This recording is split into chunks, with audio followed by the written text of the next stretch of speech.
जय श्री राम। मैं पंडित अमित शर्मा आप सभी ज्योतिष प्रेमी एवं विद्वज्जनों का अपने YouTube चैनल एस्ट्रो अयोध्या पे हार्दिक स्वागत एवं अभिनंदन करता हूं।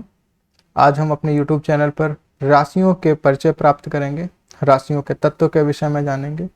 राशियां ज्योतिष में भाव के ही तुल्य महत्वपूर्ण हैं, क्योंकि ज्योतिष में हम राशियों और भावों के मध्य सूत्रों को स्थापित करते हैं। तो इस वजह से आज का हमारा यह कार्यक्रम आप लोगों के लिए अत्यधिक महत्वपूर्ण होगा, विशेषतः उन लोगों के लिए जो ज्योतिष सीखना चाहते हैं। तो आइए हम आज के कार्यक्रम की शुरुआत करते हैं। सबसे पहले हम राशियों के परिचय और क्रम को जान लेते हैं कि राशियां कौन होती हैं, किस क्रम पे रहती हैं। तो शुरुआत करते हैं। सबसे पहले नंबर की राशि है मेष, इसके स्वामी है मंगल। दूसरे नंबर की राशि है वृषभ, इसके स्वामी है शुक्र।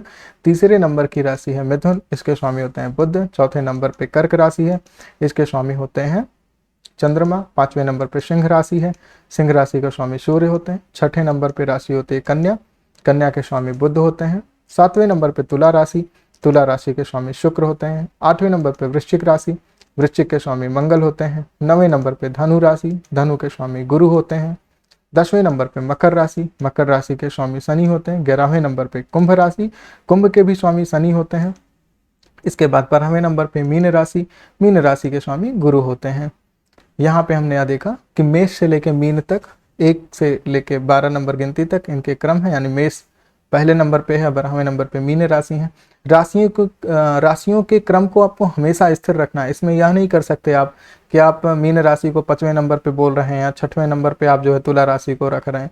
राशियों का क्रम निर्धारित, जिस प्रकार से भावों के क्रम निर्धारित हैं, भावों की संज्ञाएं निर्धारित हैं, उसी प्रकार से राशियों के भी क्रम निर्धारित हैं और आपको इन्हें इसी क्रम में याद करना होगा या इनके इसी क्रम को आपको जानना होगा। यहाँ पे हमने राशियों का क्रम जान लिया। आइए अब हम राशियों के तत्व के ऊपर चर्चा करते हैं। 4 प्रकार के तत्वों में राशियों को विभाजित किया गया है। पहला तत्व है अग्नि तत्व, अग्नि तत्व के बाद पृथ्वी तत्व, पृथ्वी तत्व के बाद वायु तत्व, वायु तत्व के बाद जल तत्व। 4 प्रकार के तत्वों में हर राशि को स्थान दिया गया है जो अपने अपने तत्वों का प्रतिनिधित्व करती हैं और उसी गुणधर्म के आधार पर ज्योतिषीय फलित को उत्पन्न करती हैं। तो मेष राशि जो पहले नंबर की राशि है वह अग्नि तत्व की है। दूसरे नंबर की राशि वृषभ या पृथ्वी तत्व की, तीसरे नंबर की राशि मिथुन या वायु तत्व की है और चौथे नंबर की राशि कर्क या जल तत्व की है। इसके बाद पुनः 5वें नंबर की राशि सिंह या अग्नि तत्व की है।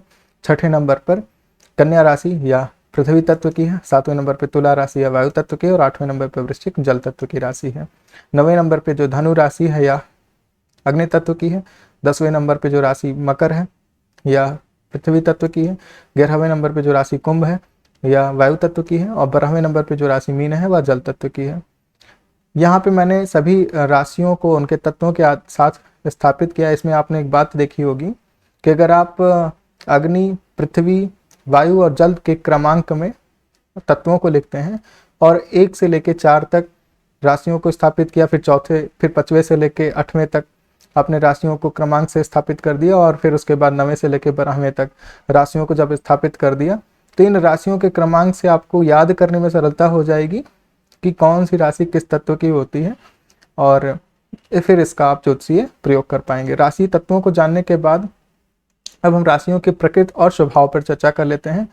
राशियों की प्रकृति को 3 भागों में बांटा गया है, चर, स्थिर और द्विस्वभाव। चर में आपकी 1, 4, 7, 10 राशियां हैं, यानी कि मेष, कर्क, तुला और मकर राशियां हैं। और इसके बाद स्थिर राशियां, इसमें 2, 5, 8, 11 यानी वृषभ, सिंह, वृश्चिक और कुंभ राशियों को स्थापित किया गया है। इसके बाद है द्विस्वभाव राशियां। 2 स्वभाव राशियों में 3, 6, 9 और 12 यानी कि मिथुन, कन्या, धनु और मीन राशियों को स्थापित किया जाता है।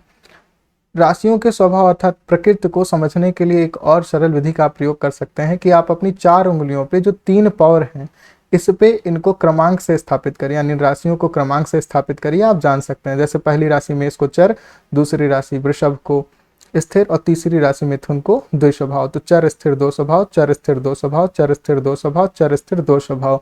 इस प्रकार से आप इसको सरलता से समझ सकते हैं। तो यहाँ पे आपने राशियों के प्रकृति और स्वभाव का परिचय प्राप्त कर लिया। इसे ज्योतिष में आपको अधिकांशतः इन शब्दों से जुड़ना पड़ेगा। जैसे उदाहरण के लिए हम प्रयोग कर लें कि किसी व्यक्ति का मेष में जन्म हुआ है, यानी मेष लग्न में जन्म हुआ है और उस व्यक्ति की सिंह राशि है, तो उस व्यक्ति की जो लग्न है वह चर है और राशि स्थिर हुई, तो उसके क्या फल उत्पन्न होंगे इसको जो है ज्योतिष के फलित ग्रंथों में लिखा जाएगा। और कई तरीके से इन शब्दों का प्रयोग किया जाता है कि स्थिर लग्न है, स्थिर राशि है, तो इस जातक का इस प्रकार का भाव या फल उत्पन्न होगा। इसे आप ज्योतिष ग्रंथों में जानेंगे। पूजन पाठ के क्रम में भी लोग अक्सर स्थिर लग्नों के बारे में पूछते रहते हैं। तो स्थिर लग्न क्या हुई कि जब आपके पंचांग में गोचर में सिंह राशि का समय चल रहा हो तो उसे स्थिर लग्न कहेंगे। यानी कि लग्न में जब सिंह राशि गोचर कर रही है तो वह स्थिर लग्न हुआ, यानी कि सिंह ही नहीं 2, 5, 8, 11 यानी कि वृषभ, सिंह, वृश्चिक और कुंभ में से कोई भी राशि होगी तो वह स्थिर ही कहलाएगी। राशियों के प्रकृति और स्वभाव से परिचय प्राप्त करने के बाद अब हम राशियों के सम विषम तत्व के बारे में जानते हैं। राशियों में सम और विषम का क्रमांक जानना बड़ा सरल है। जैसे गणितीय क्रम में यानी कि 1 से 12 गिनती के बीच में जो सम गिनतियां हैं वह सम राशियां हैं और जो विषम गिनती है वह विषम राशियां, यानी कि 2, 4, 6, 8 और 12 यह सम राशियां हैं। 3, 5, 7, 11 यह जो है 9 और 11 यह जो है विषम राशियां हैं। मेष को भी विषम में ही गिनना है, यानी कि पहले को भी आप विषम में गिनेंगे, क्योंकि मेष राशि को सम और विषम दोनों का स्थान प्राप्त होता है। सम राशि को आप स्क्रीन पे भी देखें। वृषभ, कर्क, कन्या, वृश्चिक, मकर और मीन ये सम राशियां हैं। मेष, मिथुन, सिंह, तुला, धनु, कुंभ ये आपकी विषम राशियां हैं। मेष को आप पुनः से जान लें कि इसे सम और विषम दोनों प्रकार के स्वभाव का फल प्राप्त होता है। सम और विषम का जो सूत्र है इसी के आधार पर आप राशियों के लिंग को भी जान सकते हैं, यानी कौन सी राशियां पुरुष लिंग की हैं और कौन सी राशियां स्त्रीलिंग की। तो जो पुरुष राशियां हैं वह विषम राशियों की ओर जाती हैं, यानी कि मेष, मिथुन, सिंह, तुला, धनु, कुंभ ये पुरुष लिंग की राशियां हैं। जो सम राशियां हैं वृषभ, कर्क, कर्क के बाद आपकी कन्या और मीन, वृश्चिक ये सभी राशियां स्त्रीलिंग की हैं। सम और विषम और इनके लिंगों को जानने के बाद अब हम राशियों की दिशाओं पर चर्चा करेंगे। राशियों को 4 दिशाओं में विभक्त करके हम जानते हैं उत्तर, दक्षिण, पूरब, पश्चिम।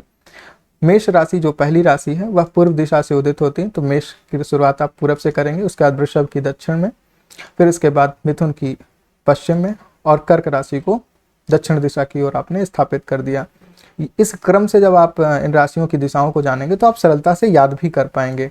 पुनः जो 5वें नंबर पर सिंह राशि आई उसे आपने पूर्व में स्थापित कर दिया। 6ठे नंबर की कन्या को आपने उत्तर दिशा की दक्षिण दिशा की ओर स्थापित कर दिया। फिर इसके बाद तुला जो 7वें नंबर पे उसे आपने पश्चिम की ओर स्थापित कर दिया।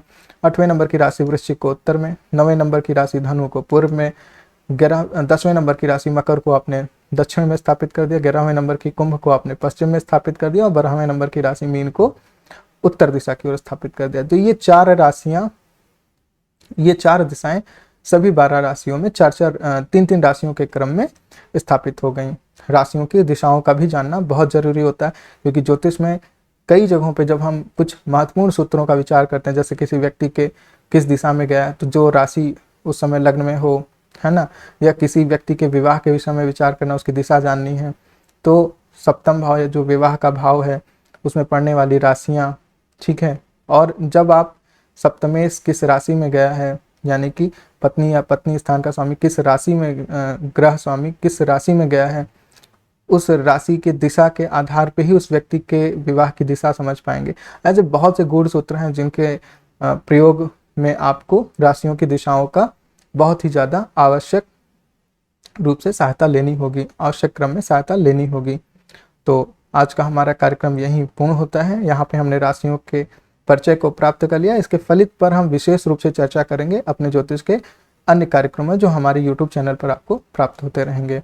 हमारी आज की प्रस्तुति देखने के लिए बहुत बहुत धन्यवाद। जय श्री राम।